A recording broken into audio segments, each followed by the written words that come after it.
আসসালামু আলাইকুম প্রিয় ভাই বোনেরা, আশা করি সবাই অনেক বেশি ভালো আছেন। তো একটা কথা বলার জন্য আসছি।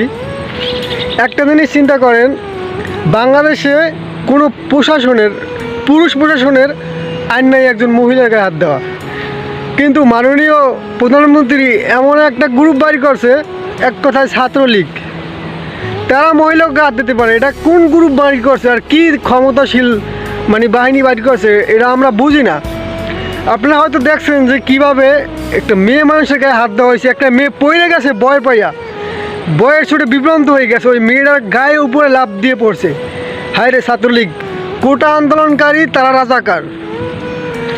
যারা প্রকাশ্যে অর্থবাজি করে, যারা প্রকাশ্যে গুলি করে, তারা কি তাইলে কোন দেশে আছি আমরা, কোন দেশে জন্মগ্রহণ করছি আমরা বুঝি না রে ভাই। ছাত্রলীগের বাইরে একটা কথা বলতেছি ভাই, শুনেন। আপনাকে চাই তো এই দেশে, এই দুনিয়ায় অনেক শক্তিশালী লোক আসলে ভাই, কিন্তু বিশ্বাস করেন ভাই, ইল্লা নিল্লা পড়ার মতো লোকটা আসলে না ভাই।